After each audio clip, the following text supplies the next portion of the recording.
नमस्कार, रोखोक मध्ये आपलं स्वागत. मी प्रसाद काथे. पंतप्रधान नरेंद्र मोदी यांच्या पंतप्रधान पदाच्या दुसऱ्या कारकिर्दीला आता खऱ्या अर्थानं सुरुवात झाली आहे. शपथविधी पार पडला आणि आज मंत्रिमंडळाचं खाते वाटपही जाहीर झालं. अमित शहा गृहमंत्री झाले आहेत, तर निर्मला सीतारामन यांच्याकडे अर्थ खात्याची जबाबदारी आली आहे. राजनाथ सिंग आता संरक्षण मंत्री असतील, तर परराष्ट्र सचिव पदावर राहिलेले एस जयशंकर यांच्याकडे परराष्ट्र मंत्रालयाचाच कारभार सोपवण्यात आलाय. नरेंद्र सिंह तोमर कृषी मंत्री असणार आहेत आणि पंतप्रधान नरेंद्र मोदींच्या या मंत्रिमंडळात 24 कॅबिनेट, 9 स्वतंत्र कार्यभार असणारे राज्यमंत्री आणि 24 राज्यमंत्र्यांचा समावेश आहे. याच संदर्भात दुसऱ्या कारकिर्दीसमोरची आव्हानं काय आहेत? परराष्ट्र, अर्थ, संरक्षण, कृषी अशा महत्त्वाच्या क्षेत्रांमध्ये नेमकं कोणत्या दिशेनं काम होणं अपेक्षित आहे? ज्या अपेक्षांनी या सरकारला मतदारांनी बहुमतानं निवडून दिलंय त्या पूर्ण होणार आहेत का? या आणि अशा अनेक महत्त्वाच्या प्रश्नांची चर्चा करूयात आजच्या रोखोक कार्यक्रमामध्ये. अपेक्षांचं ओझं पेलणार का?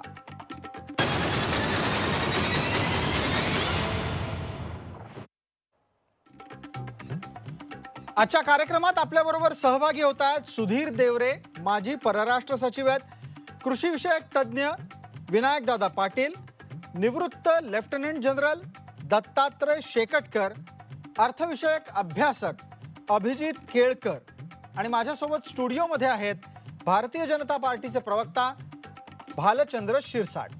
आपल्या सगळ्यांचं या चर्चेमध्ये स्वागत.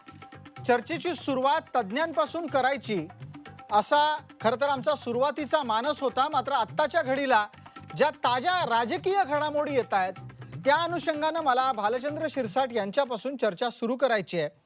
भालचंद्र शिरसाट, आपल्याला कळलंच असेल, काल जनता दल युनायटेड नाराज झालं, आता शिवसेना नाराज झाली आहे. शिवसेना म्हणते की अवजड उद्योग हे काही महत्त्वाचं खातं नाही, आम्हाला महत्त्वाचं खातं पाहिजे. भाजपाची प्रतिक्रिया काय? अपेक्षांचं ओझं या चर्चेमध्ये आपण अवजड प्रश्न विचारताय. अवघड नाही आहे ना, पण अवघड नसला तरी अवजड आहे. ठीक. आणि अपेक्षांचं ओझं हा देशासमोरचा प्रश्न आहे, काय होणार आहे पुढच्या 5 वर्षामध्ये. पण आता तुम्ही विचारलाय म्हणून मी थोडक्यात उत्तर देतो. मोदींच्या मंत्रिमंडळात कोणालाही मंत्री बनवताना, मग ते भारतीय जनता पार्टीचे असो, घटक पक्षाचे असो, जसं आपण पाणी पिताना पीएच व्हॅल्यू बघतो तशी इथे पीएच व्हॅल्यू बघितली गेली. त्याची व्याख्या सांगा. पी म्हणजे परफॉर्मन्स आणि एच म्हणजे ऑनेस्टी. बर. आणि पीएच व्हॅल्यूला महत्त्व दिलं गेलं. म्हणजे एखाद्याला खुश करण्यासाठी मंत्री बनवायचं नाही, एखादं खातं द्यायचं नाही, पीएच व्हॅल्यूवरतीच ते दिलं गेलं. आणि हा निकष सर्वत्र, म्हणजे काही वगळलेल्या लोकांनाही लावला, काही इन्क्लूड केलेल्या लोकांनाही लावला. मग शिवसेनेची पीएच व्हॅल्यू किती आहे? नाही, शिवसेनेची पीएच व्हॅल्यू नक्कीच आहे. अनंत गीते ज्यांच्याकडे जे खातं होतं तेच खातं. कारण काय, आज उद्योग जगताशी अरविंद सावंत यांचा, आता आपण व्यक्तिनिष्ठ येतोय, कारण अरविंद सावंत यांचा उद्योग क्षेत्राशी, कामगार क्षेत्राशी असलेला संबंध आणि अवजड उद्योग आहेत, हे खरोखरच अवजडच आहेत. आणि ते बहुतेक भारत सरकारच्या मालकीचे उद्योग आहेत, जिथे कामकाज हे ठप्प झालेलं आहे. तिथे एक ऊर्जा आणायची आवश्यकता आहे आणि तेथून कितीतरी असे निर्णय घ्यावे लागतील. पण अरविंद सावंत जर समजा इतकं सगळं करण्यासारखं असतानाही वेगळी अपेक्षा का मांडत असावेत? नाही, अरविंद सावंतांचं काही मी प्रतिक्रिया ऐकलेली नाही. काल रात्री जी मी ऐकली, जे खातं मिळेल त्यामध्ये मी आनंदी आहे आणि मी काम करणार. आणि अवजड उद्योग खातं हे अवघड खातं आहे आणि अरविंद सावंतांसारखा अभ्यासू माणूसच त्याला न्याय देऊ शकतो. करण्यासारखं प्रचंड काम आहे. कारण हे सिक युनिट्स आणि PSC युनिट्स आहेत आणि पब्लिक सेक्टर युनिटमध्ये काय काय प्रॉब्लेम्स आहेत. एक तर परफॉर्मन्स, त्यांचा एकंदर एफिशियन्सी, त्यांचा खर्च, ठीक, यावरती बरंच काही काम करण्यासारखं. आणि अरविंद सावंत ते निश्चितपणे सक्षमपणे करतील असा आम्हाला विश्वास आहे. ठीक आहे. म्हणजे थोडक्यात भालचंद्र शिरसाट यांच्या लेखी अवजड उद्योग मंत्रालय सांभाळण्यासाठी अरविंद सावंतांची पीएच व्हॅल्यू भरपूर आहे. आपण आता आपल्या सोबत असलेल्या इतर मान्यवरांकडे जातोय. टप्प्याटप्प्याने प्रत्येकाकडून आपण समजून घेऊ की त्यांच्या क्षेत्रात मोदी सरकार 2.0 अर्थात दुसऱ्या मोदी सरकारच्याकडून अपेक्षा काय आहेत आणि भाजपाच्या प्रवक्त्यांना विचारू की या अपेक्षा पूर्ण होण्याच्या कक्षेत आहेत का त्या अपेक्षा पूर्ण होण्याच्या पलीकडची परिस्थिती आहे. सर्वप्रथम मी परराष्ट्र सचिव पदावर काम केलेल्या सुधीर देवरे यांना चर्चेत सहभागी करतो. सुधीरजी, आपला ज्युनियरच या मंत्रालयाचा आता प्रशासनिक प्रमुख झालाय. आनंद वाटतोय का? त्यांच्याकडून त्यांनी काय काम सगळ्यात आधी करावं असं वाटतं?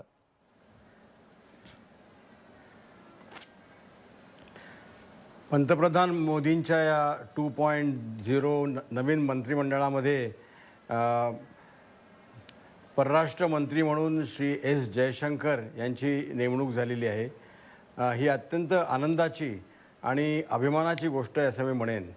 आम्हा सगळ्या विदेश सेवेतल्या IFSमधल्या निवृत्त आणि सध्याच्या काम करणाऱ्या अधिकाऱ्यांच्या दृष्टीने ही फारच अशी म्हणजे ऐतिहासिक अशी गोष्ट आहे. फार असं मला वाटतं पहिल्यांदाच असं झालेलं आहे. एकदाच फक्त असे आमचे पूर्वीचे सचिव हे विदेश मंत्री होते. तर त्यामुळे आम्ही त्यांचं मी अभिनंदन करतो जयशंकरांचं आणि त्यांना शुभेच्छा देऊ इच्छितो. त्याचबरोबर दुसरे माझे तरुण कलीग श्री हरदीप सिंग पुरी हे पण म्हणजे आधीच ते मंत्री होते, MOS होते आणि ते तसेच MOS हे राहिलेले आहेत परत. आणि त्यांना अर्बन डेव्हलपमेंटच्या बरोबरीने सिव्हिल एव्हिएशन हेही खातं देण्यात आलेलं आहे. ही सुद्धा अत्यंत हे महत्त्वाचं दोन्ही महत्त्वाची खाती आहेत. आणि आमच्या सर्व्हिसमधली 2 अधिकारी सध्याच्या मंत्रिमंडळामध्ये आता आहेत. अगदी हे अर्थातच आम्हाला ऐकून हे बघून खूपच बरं वाटतंय. अगदी जर समजा आपण परराष्ट्र व्यवहार मंत्रालयाकडून असणाऱ्या अपेक्षांबद्दल बोलायचं झालं तर देवरे सर, मला असं वाटतं की आपण सगळ्यात पहिल्यांदा पाकिस्तानबद्दल काय भूमिका घेणार यावरच अपेक्षा व्यक्त केली तर ती गैर असेल का कालसंगत असेल. कारण येत्या काही दिवसांमध्ये भारत पाकिस्तान द्विपक्षीय चर्चेची शक्यता व्यक्त झालेली आहे. पाकिस्तानच्या पंतप्रधानांना न बोलवून आपण एक संकेत द्यायचा प्रयत्न एका हाताला करत असताना दुसऱ्या हाताला भारत द्विपक्षीय चर्चेसाठी सुद्धा तयार होतो आहे. नाही, बरोबर आहे. आता पाकिस्तानबरोबर पण आता कशा प्रकारची चर्चा केव्हा करायची हा निर्णय फार महत्त्वाचा आहे. पाकिस्तानमध्ये सध्या काय घटना घडत आहेत, तिथे अजूनही किती मोठ्या प्रमाणात टेररिझम चालू आहे. FATF म्हणजे फायनान्शियल ॲक्शन टास्क फोर्स या एका महत्त्वाच्या आंतरराष्ट्रीय संघटनेचं लवकरच त्यांची चर्चा होऊन त्याच्यामध्ये पाकिस्तानला ग्रे लिस्टमध्ये ठेवायचं का ब्लॅक लिस्टमध्ये टाकायचं हा लवकरच निर्णय होणार आहे. आणि तसं जर का ब्लॅक लिस्टमध्ये टाकलं गेलं तर पाकिस्तानवरती फार मोठ्या प्रमाणे आर्थिक निर्बंध येतील. तर ह्या सगळ्या गोष्टी बघून विशेषतः पाकिस्तान आणि अफगाणिस्तानचे सध्या काय संबंध आहेत, तालिबानबरोबर कोणत्या प्रकारची चर्चा चालली आहेत, तर या सगळ्या गोष्टींना फार मोठी प्रायोरिटी असेल. त्याहूनही जास्त माझ्या मते भारत आणि चीन ह्यांच्यामध्ये संबंध कसे असावेत. अगदी देवरे सर, आपण अगदी बरोबर ट्रॅकनुसार एक एक करून पुढे सरकताय. मी पाकिस्तानच्या मुद्द्यावर एक पटकन भारतीय जनता पार्टीच्या प्रवक्त्याचं उत्तर घेतो, मग आपण भारत चीन आणि भारत अमेरिका संबंध, भारत रशिया यांच्याविषयी पण बोलूया. मला थोडासा वेळ आपण द्या फक्त.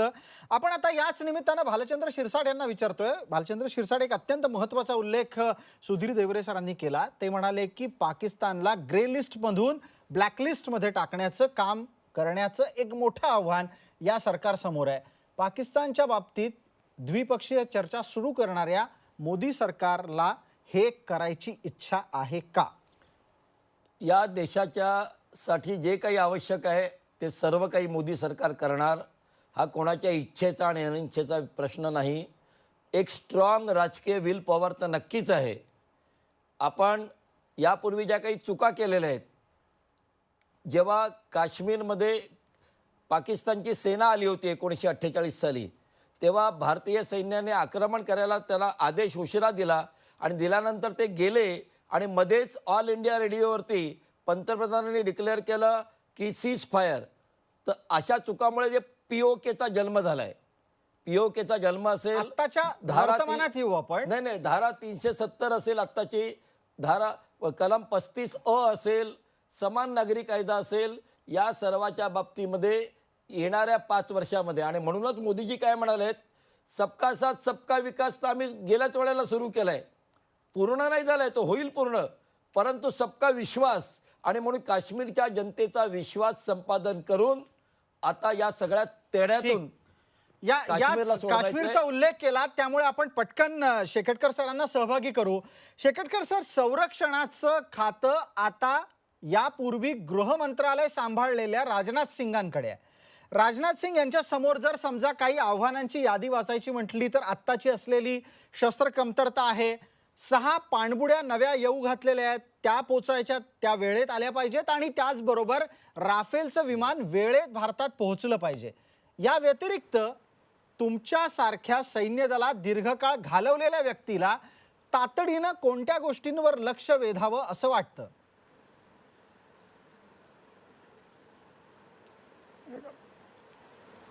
भारताचं राष्ट्र शासन आणि राज्य शासन जे 1 एप्रिल 2019 ला चालत होतं, तेच पण आज 31 जूनला पण चालतं आहे, 31 मेला चालतं आहे.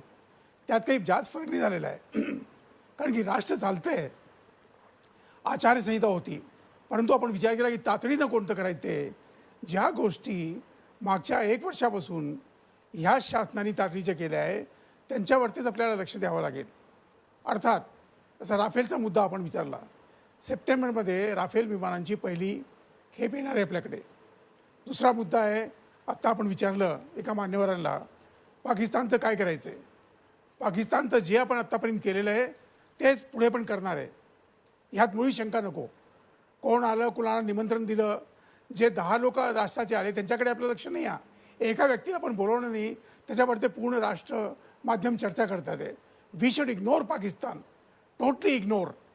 पण मग शेकटकर त्याला सर, जितकं जास्त आपण महत्त्व आपल्यासारखा माणूस पाकिस्तानला इग्नोर करा म्हणतो, पण प्रत्यक्षात द्विपक्षीय चर्चेसाठी दरवाजे दुसऱ्या बाजूला उघडले जात आहेत. देवरे सरांना मी पटकन विचारेन, देवरे सर, पाकिस्तानला पूर्णपणे बेदखल करणं, चर्चा सुद्धा न करणं, हा पर्याय संरक्षण तज्ज्ञांचा योग्य वाटतो का? परराष्ट्र तज्ज्ञ या नात्यानं पाकिस्तानशी चर्चेचा एक दरवाजा उघडा ठेवणं हा विषय योग्य वाटतो?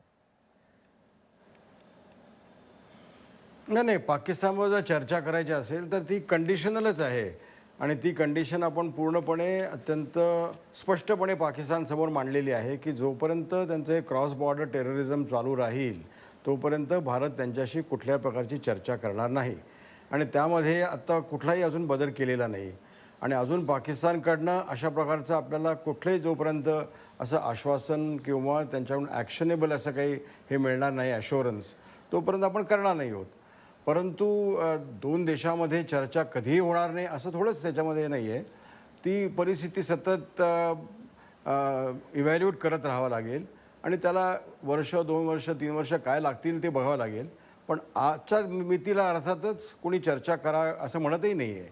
आणि जे धोरण चाललेलं आहे आत्तापर्यंत गेल्या काही महिन्यांपासून, काही 1-2 वर्षांपासून, तेच चालू राहील. याबद्दल काही मला शंका वाटत नाही. अगदी. शेकटकर सर, शस्त्रास्त्र आणि संरक्षण सिद्धता या 2 मुद्द्यांवर पण आपलं मार्गदर्शन अपेक्षित आहे.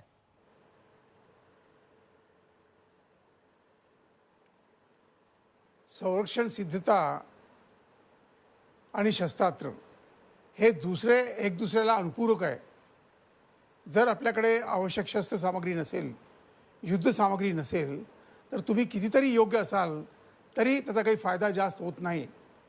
परंतु तुमची जर संरक्षण सिद्धता चांगली आहे तर जे आपण आहे त्यामध्ये पण आपण काम चालवतो.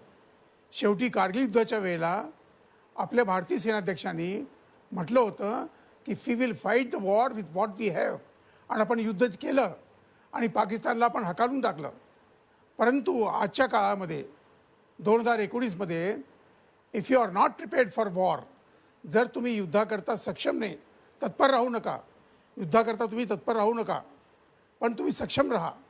If you are prepared for the war will be kept away from you. युद्ध शक्ती तुमच्याबरोबर दूर राहील, शत्रू तुमच्याकडे येणार नाही. आणि जर तुमची शस्त्रसिद्धता नसेल तर then you are not prepared for the war. तर दोन्ही एक दुसऱ्याला अनुपूरक आहे, आणि ह्याकरता आपल्याला सदैव सजग राहण्याची आवश्यकता आहे. आपण काश्मीरचा मुद्दा मिळाला 2-3 महिन्यापासून, जेव्हापासून आपण बालकोटे केलेलं आहे, पाकिस्तानला एक धडा शिकवलेला आहे, पण तो शेवटचा धडा नाही आहे. खरंय. आपल्याला माहित नाही आणि किती धडे शिकवावे अगदी. लागतील. मग मग मग याचा एक अर्थ हा सेकंड सर मी मध्ये यासाठीच थांबवतोय. आत्ताच्या घडीला संरक्षण सिद्धतेसाठी सरकारी यंत्रणेतल्या PSU HAL जे सगळ्यात जास्त लाडकं नाव गेल्या निवडणूक प्रचारामध्ये होतं, त्या हिंदुस्तान एरोनॉटिक्स लिमिटेड सारख्याच PSU अर्थात सार्वजनिक उद्योग, सरकारी मालकीचे सार्वजनिक उद्योग हे पांढरे हत्ती आहेत. त्यातली परिस्थिती बदलायला तातडीनं काय करायला हवं? अरविंद सावंत करतील.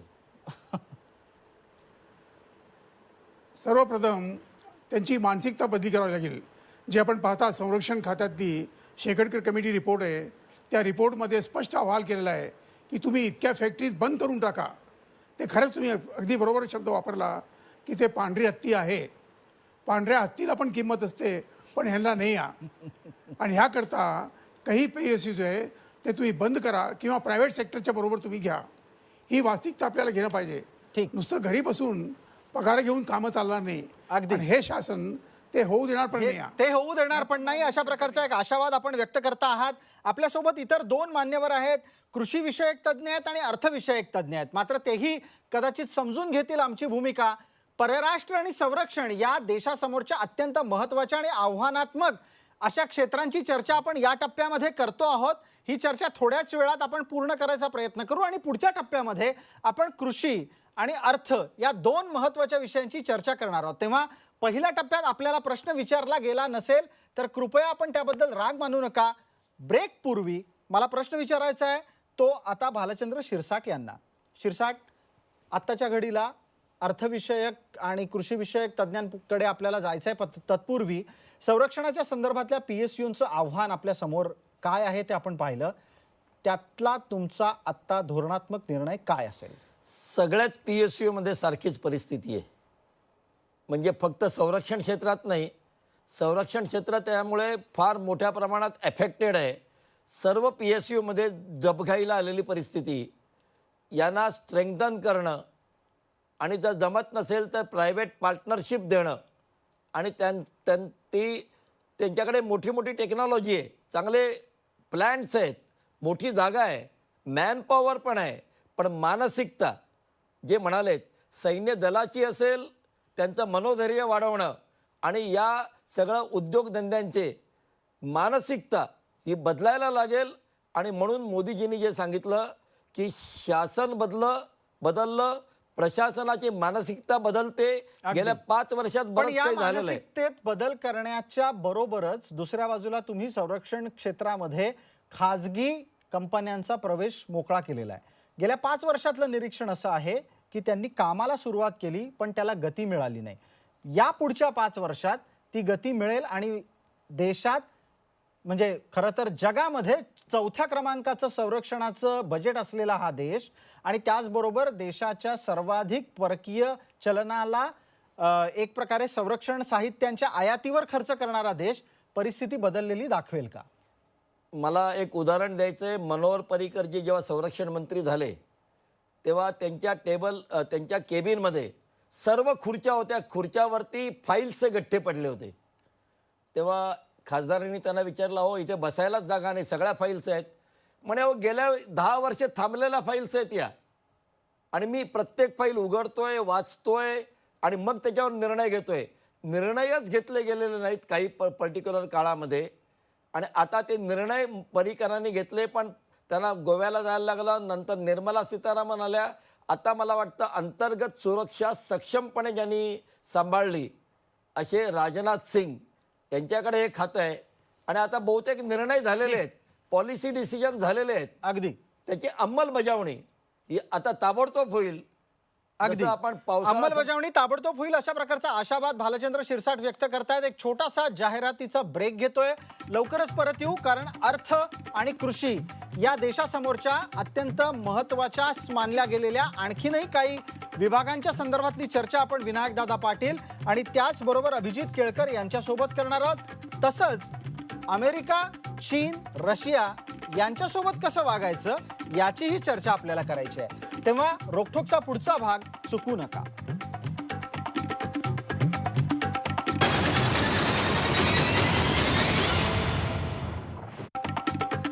नमस्कार. रोकठोकच्या दुसऱ्या भागामध्ये आपलं स्वागत. अपेक्षांचं ओझं पेलणार का या विषयाच्या चर्चेत आपण पहिल्या भागामध्ये परराष्ट्र आणि संरक्षण या दोन विषयांची चर्चा केली. त्यासाठीचे तज्ज्ञ आपल्या सोबत आहेत. सुधीर देवरे आणि दत्तात्रय शेकटकर. या दोघांनीही आपल्याला काय अपेक्षा आहेत त्या अत्यंत थोडक्या शब्दांमध्ये मात्र नेमक्या पद्धतीनं मांडल्या. आता आपल्या सोबत आहेत विनायकदादा पाटील आणि अभिजित केळकर. मी विनायकदादा पाटील यांच्यापासून सुरुवात करतो. आपण त्यांना प्रश्न विचारणार आहोत ते कृषी क्षेत्राच्या संदर्भातले. विनायकदादा, कृषी क्षेत्राच्या समोरचं मोठं आव्हान म्हणजे पिकाला मिळणारा हमीभाव एका हाताला, दुसऱ्या बाजूला लहरी मॉन्सून. या व्यतिरिक्त आणखीन काय गोष्टी आपल्याला डोळ्यासमोर दिसत आहेत? अन्न प्रक्रिया उद्योग हाही एक तितकाच आव्हानात्मक विषय आहे. या सगळ्या गोष्टींची सांगड घालण्यासाठी कोणती योजना, कल्पना असू शकते का?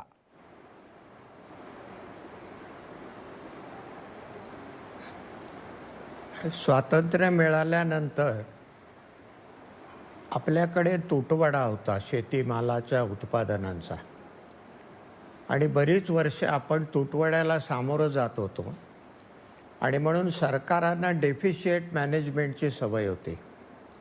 आता गेल्या काही वर्षांपासनं आपण शेतीत बरंच सरप्लस झालेलो आहोत आणि जसा डेफिशिएट मॅनेजमेंट हा विषय असतो तसा सरकारांनी आता सरप्लस मॅनेजमेंटही शिकण्याची गरज आहे. आणि नंतर आपल्या असं लक्षात येईल की हे डेफिशिएट मॅनेजमेंटपेक्षा जास्त अवघड आहे आणि हे नवीन मानसिकता आपण स्वीकारली की सगळं बरंचसं सुरळीत होईल असं मला वाटतं.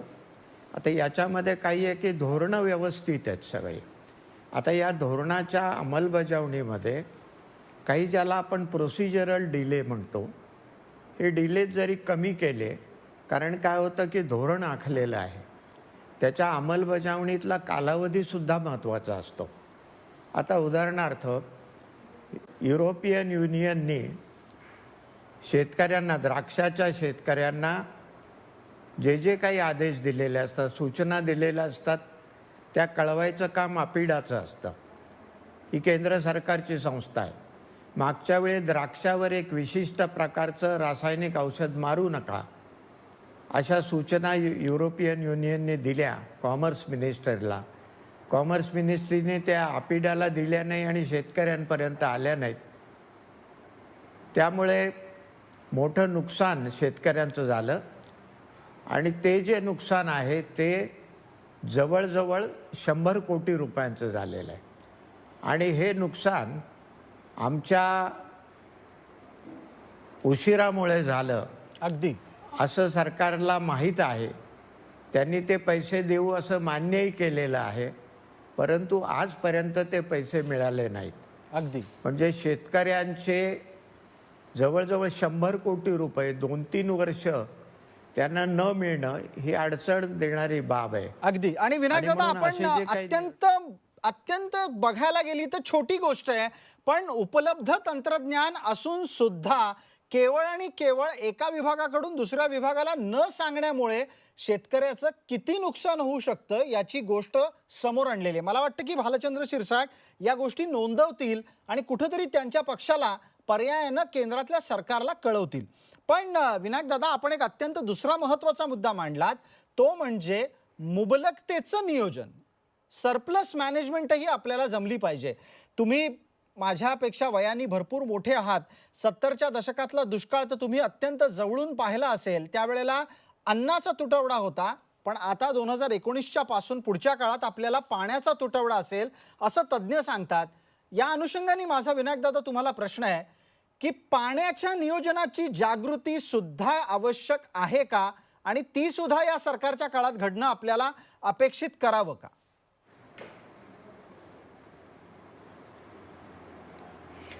आता पाण्याच्या बाबतीत असं आहे की भारतातलं सगळं थेंबन थेंब पाणी जरी अडवलं तरी आपण 20-25% जास्त ओलिताखाली आणू शकत नाही.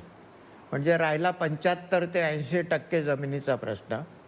आणि आपण लोकांना हे प्रशिक्षण दिलं पाहिजे की 75% आपण निसर्गावर विसंबूनच राहणार आहोत. आपण जर लोकांना असं सांगायला राजकीय बाबींकरता सुरुवात केली की सगळा भारत सुजलाम सुफलाम होईल.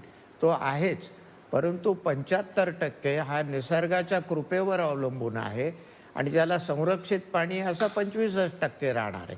म्हणून ही गोष्ट सुद्धा आपण शेतकऱ्यांना धिटाईनं सांगण्याची गरज आहे. एक दुसरं जे 25% पाणी आपण म्हणतो त्याला जर ठिबक सिंचन किंवा तुषार सिंचन यासारख्या गोष्टी आपण करतोच आहोत आता मोठ्या प्रमाणावर, सबसिडी मोठ्या प्रमाणावर, परंतु त्याच्या सबसिडी मिळण्याची जी कार्यपद्धती आहे ती खूप गुंतागुंतीची आहे आणि म्हणून ते जर वाढवलं तर आपलं पर्सेंटेजही इरिगेशनचं वाढणार आहे. तर या पद्धतीतली गुंतागुंत काढून त्याच्या सरळपणा, जसं GSTमध्ये आपण आणलं की एक ठिकाणी कर द्यावा लागतो, तसं या सिंचन ठिबक सिंचनामधल्या जी सबसिडी आपण देतो ती ॲट सोर्स किंवा काहीतरी वेगळा मेकॅनिझम करून जर आणली तर त्याच्याकरता ते अनुदान मिळतं, पण ते मिळवण्याकरता जेवढा घाम गाळावा लागतो शेतकऱ्याला की त्याच्यातला आनंद तो विसरून जातो. एकदम बरोबर. आपलं निरीक्षण अत्यंत अचूक आहे. दोन प्रमुख मुद्दे आपण मांडलेत, एक अंमलबजावणीचा कालावधी आणि दुसरं सबसिडीची गुंतागुंत. या दोन्ही गोष्टी कमी कराव्यात अशा स्वरूपाचा कल आणि अशा स्वरूपाचा विषय या निमित्तानं आपण कृषी क्षेत्राच्या संबंधात समोर आणलेला आहे. आपल्यासोबत अभिजित केळकर आहेत. अभिजितराव, आपण बराच वेळ झाला ही सगळी चर्चा ऐकता आहात, मात्र मी तुम्हाला मुद्दामूनच शेवटच्या टप्प्यात प्रश्न विचारतोय आणि त्याची कारणं अशी आहेत की सगळी सोंगं आणता येतात, पैशाचं सोंग आणता येत नाही. तेव्हा काहीही करायचं असेल तर पैसे असलेल्या माणसाकडे जावं असं साधारणपणे म्हटलं जातं नियोजन करताना. तुम्हालाही माहिती आहे, प्रत्येक फाईल फायनान्स डिपार्टमेंटला गेल्याशिवाय काही ती पुढं सत्कारणी लागत नाही. असं असताना अर्थविषयक तज्ज्ञ माणसाला आपण या टप्प्यात चर्चेत सहभागी करून घेतोय. परराष्ट्र खात्याच्या संदर्भातली भूमिका ऐकली, संरक्षण खात्याच्या संदर्भातली भूमिका ऐकली, कृषी संदर्भातली भूमिका ऐकली. आता अर्थविषयक थेट कोणत्या गोष्टी आहेत की ज्या प्रत्यक्षात येतील? आपलं बजेट हे येऊ घातलेलं आहे. मागच्या वेळेला अंतरिम अर्थसंकल्प मांडला गेला होता.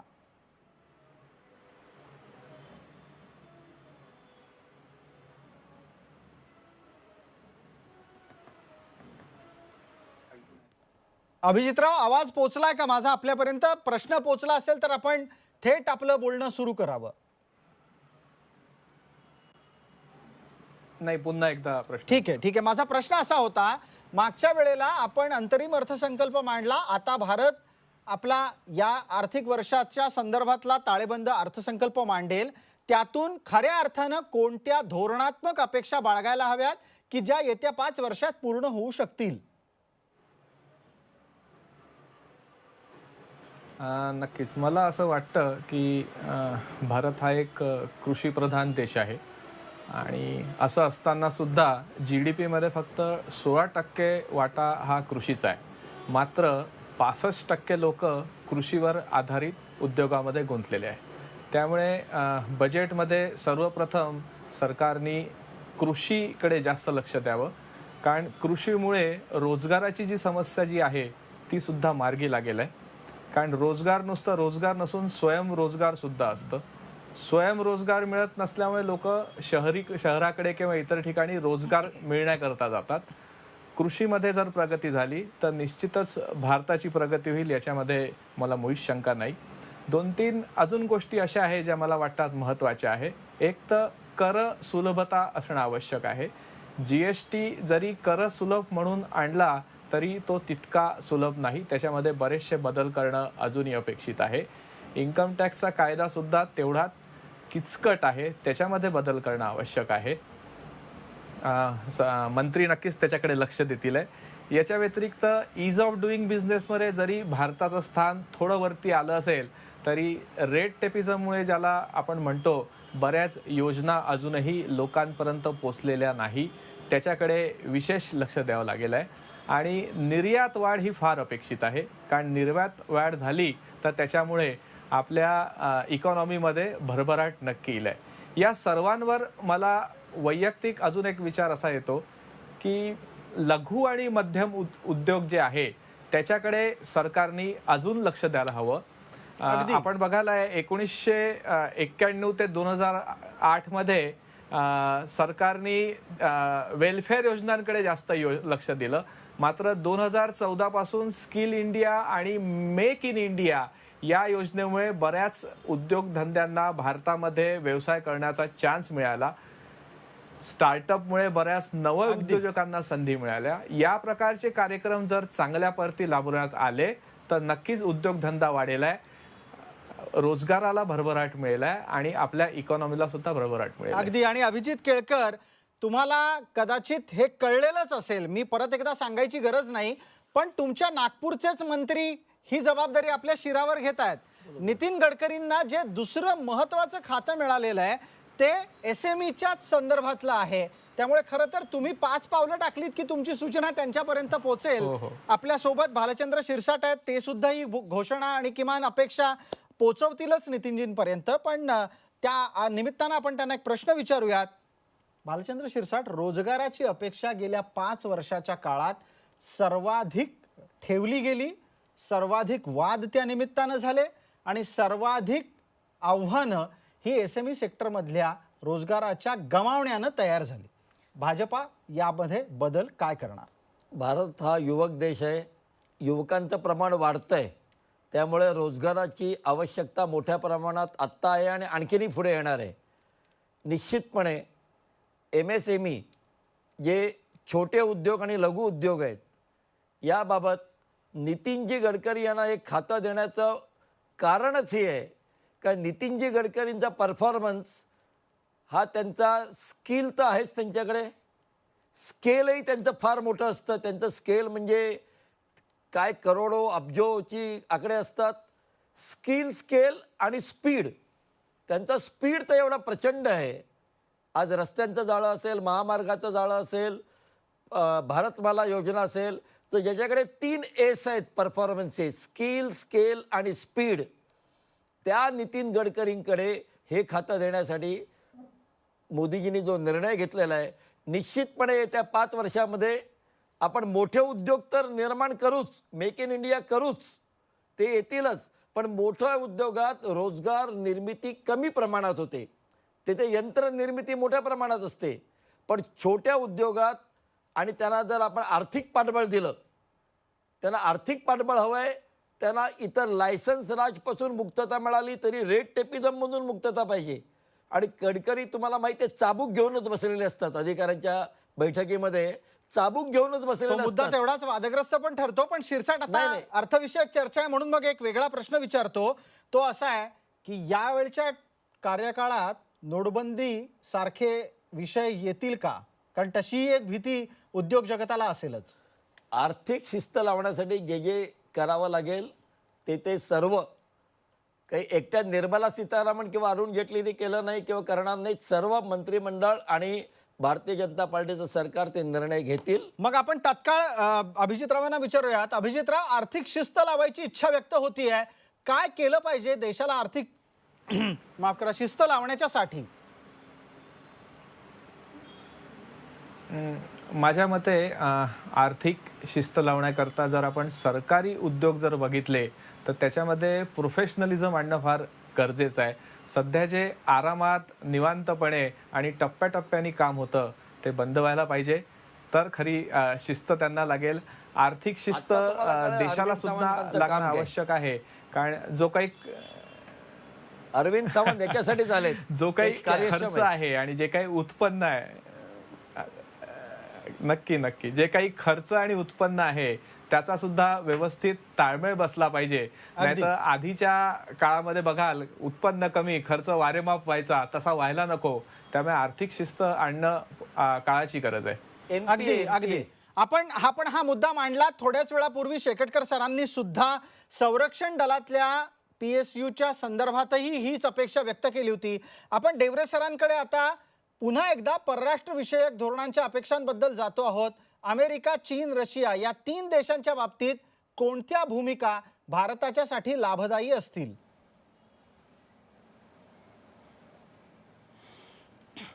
या तिन्ही देशांमध्ये आपले नवीन परराष्ट्र मंत्री डॉक्टर जयशंकर यांनी काम केलेलं आहे आणि त्यामुळे या देशांबरोबर संबंध जे अत्यंत नाजूक परिस्थितीमध्ये आता आहेत ते कसे सुधारता येईल ह्याच्यावरती मोठं आव्हान आहे, मोठी जबाबदारी असेल. गेल्या 4-5 वर्षामध्ये अमेरिकेबरोबर संबंध फार मोठ्या प्रमाणामध्ये सुधारले आहेत. पण 2-3 गोष्टी अत्यंत प्रामुख्याने दिसतात. एक म्हणजे अमेरिकेने जे आता इराणवरती जे धोरण सुरू केलेलं आहे आणि त्या अनुषंगाने जे अनेक निर्बंध म्हणजे इतर सगळ्या देशांमध्ये लावले, आपल्यावरही आलेले आहेत. आता त्याच्यामधून आपण आता कसा मार्ग काढायचा, की अमेरिकेबरोबर अजूनही काही वेव्हर्स मागायचे का, किंवा अजून दुसरे काही मार्गाने आपल्याला आपल्या तेलाचे साठे मिळवता येतील का, किंवा अगदी. आणि बँकिंगच्या कोणत्या देवरे सर, arrangements याच करता येतील? निमित्तानं मग एक माझा प्रश्न आपल्याला असा आहे की आत्ताच्या म्हणजे कालच पार पडलेल्या शपथविधीमध्ये 2 वेगळे देश जे बिमस्टेकचे सदस्य नाहीत ते आलेले होते आणि त्यातला एक देश हा किर्गिस्तान आहे. किर्गिस्तानमध्ये नैसर्गिक वायू आणि इंधनाचं असलेलं भांडार जर इराण आपल्याकडे उपलब्ध नसेल तर उपलब्ध करून घेता येईल असा यामागचा दृष्टिकोन असू शकतो.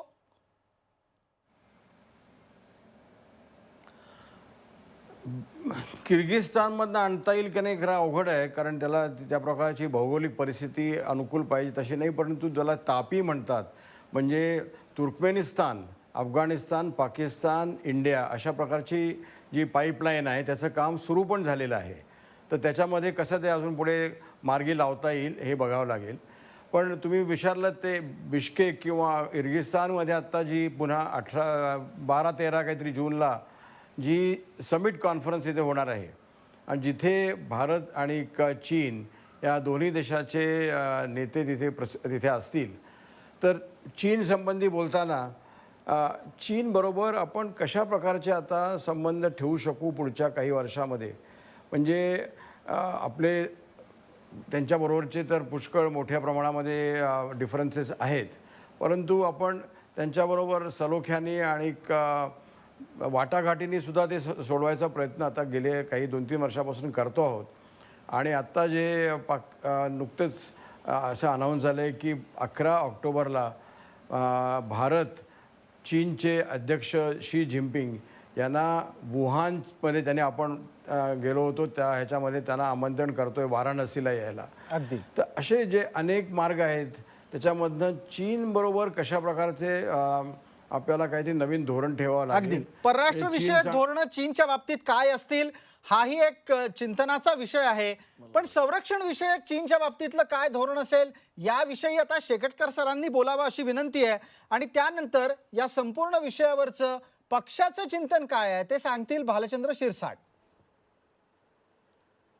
आत्ताच्या घडीला शेकटकर सर, माझा आपल्याला प्रश्न आहे तो दोन गोष्टी चीन बद्दलचं मुख्य आहेत. लष्करी धोरण या संदर्भातला. चीनबद्दलचं फक्त लष्करी धोरण आपण घेऊ शकत नाही. लष्करी धोरण इज पार्ट ऑफ राष्ट्रीय धोरण. आणि ह्याकरता राष्ट्रीय धोरण काय आहे, एका बाजूला आपला प्रयत्न चाललेला आहे चीनपासून आर्थिक संबंध, व्यापारिक संबंध हे सगळे वाढायचे. दुसरीकडे तोच चीन भारताच्या अवतीभोवती आपले जाळे टाकतोय आणि त्याचे परिणाम दूर दृष्टिकोनाने वाईट होऊ शकतात. तर त्याला आपण म्हणतो balancing act, how to balance with your adversary or possible competitor. आणि त्याच्यामधून निघतं संरक्षण सिद्धता. भारतामध्ये आपण हे विसरू शकतो का की ह्या राष्ट्राकडे, चीनकडे भारताची जमीन आहे, त्यांचा ताबा तिथे आहे. हजारो स्क्वेअर किलोमीटर जमीन भारताच्या चीनच्या ताब्यामध्ये आहे. आपले हजारो सैनिक मेले आहे. राष्ट्र त्यांना विसरेल, पण जेव्हा सैनिक गेला आहे त्याचे मुलं त्याला विसरतील का, त्याची बायको त्याला विसरेल का. आणि ह्याकरता कुठेतरी मला वाटतं आपल्याला we have to develop national memory. राष्ट्रीय जे आपण म्हणतो धोरण आणि राष्ट्रीय स्मरणशक्ती हे वापरणं आवश्यक आहे. यू कॅनॉट इग्नोर चलो भूल जाओ, चलो हुआ सो हुआ, हे एक मानसिक रोग आहे त्याचे दर्शन आहे. खरंय, खरंय. आणि विसरणं देशाच्या हे संरक्षणाच्या मानसिक- बाबतीतली अशी लेचीपेची भूमिका किमान या सरकारकडून अपेक्षित केली जाणार नाही. चीन, पाकिस्तान, अमेरिका, रशिया या विविध देशांच्या परराष्ट्र धोरणांबाबत तज्ज्ञांनी इथे आत्ताच आपल्या अपेक्षा व्यक्त केल्या. भालचंद्र शिरसाट, चीनच्याकडे आपली भूमी असणं, सैनिकांचं शिरकाण होणं आणि पुढच्या काळात या देशांच्या बरोबरचे आपले संबंध, आपलं चिंतन. परराष्ट्र धोरण असेल किंवा संरक्षण धोरण असेल, खुदी को कर बुलंद इतना की खुदा बंदे से पूछे बता तेरी रजा क्या है. आज चीन आणि अमेरिकेमध्ये ट्रेड वॉर चालू आहे आणि एक व्हॅक्यूम तयार होतोय. हे व्हॅक्यूम भरण्याचा सुवर्ण संधी भारताला आहे, ज्याने भारतात रोजगार निर्मिती होईल, अर्थव्यवस्था $5 ट्रिलियन कडे जाईल, लवकरात लवकर जाईल. आणि म्हणून परराष्ट्र धोरण असेल किंवा हे असेल, कुठली लेचीपिची भूमिका हे सरकार घेणार नाही. एवढंच नाही तर चीन एक स्ट्रॅटेजी वापरत आहे सर्व दृष्टीने पूर्ण आशियामध्ये आपला फुटप्रिंट टाकण्यासाठी. आणि म्हणूनच आपण नाविक दल जे आपण आता मॉरिशसमध्ये केला, शेकटकर साहेब सांगतील, आपल्याकडे बेसच नव्हते, सी बेस नव्हते, एअर बेस नव्हते, ते आपण क्रिएट करतोय. आणि संरक्षण सिद्धता ही केवळ देशाच्या बाउंड्रीवरती नाही तर देशाच्या पलीकडे सुद्धा मध्ये लागलं. दुसरं क्रूड ऑइल, अर्थतज्ञ सांगतील केळकर साहेब की अमेरिका शेल ऑइल द्यायला तयार आहे आणि ते आपल्याला परवडणाऱ्या भावात आणि आपल्याला होम डिलिव्हरी म्हणजे विदाऊट डिलिव्हरी चार्जेस, कारण डिस्टन्स बार मोठं आहे, Free home द्यायला delivery तयार म्हणता आहे. तुम्ही. तर त्यामुळे इराणकडनं तेल घ्यायचं की नाही असे कितीतरी प्रश्न आहेत. रोड मॅप तयार आहे, ठीक, थोडक्यात इच्छाशक्ती प्रबळ आहे. इच्छाशक्ती प्रबळ आहे, रोडमॅप तयार आहे असं भारतीय जनता पार्टीच्या वतीनं व्यक्त केलं गेलंय. 2019 ते पुढची निवडणूक आपण प्रत्येक गोष्टीवर प्रत्येक टप्प्यावर या संदर्भातलं निरीक्षण नोंदवत राहू आणि जिथे जिथे सरकार चुकेल त्या वेळेला त्या गोष्टी लक्षात सुद्धा आणून देऊ. आपण सर्व मान्यवर वेळात वेळ काढून या निमित्तानं आपल्या विषयाच्या आणि खात्याच्या संदर्भातला आपला अपेक्षांचा मांडणीचा अहवाल मांडण्यासाठी, आलेख मांडण्यासाठी इथे आलात त्याबद्दल मनपूर्वक आभार. आपल्या सगळ्यांचे या चर्चेत सहभागी झाल्याबद्दल धन्यवाद देतो, आभार मानतो. जाता जाता शपथविधी आणि खाते वाटपाच्या नंतर आता विविध खात्याचे मंत्री कार्यभार स्वीकारतायत. 100 दिवसांचा कृती आराखडा सुद्धा तयार करण्यात आलाय. मोदी सरकारची पहिली कॅबिनेट बैठक आता दिल्लीत सुरू झाली आहे.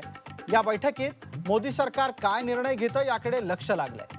पंतप्रधान पदाचा दुसरा कार्यकाळ सुरू करताना नरेंद्र मोदींनी सबका साथ सबका विकास याबरोबरच सबका विश्वास यावरही भर दिला होता. याच सूत्रानुसार नरेंद्र मोदी सरकार काम करेल अशी अपेक्षा करूयात. जिथे ते करणार नाहीत तिथे त्यांचे कान टोचूयात. आज रोखोकमध्ये इतकंच. ताज्या बातम्यांसाठी पहा झी 24 तास. रहा एक पाऊल पुढे.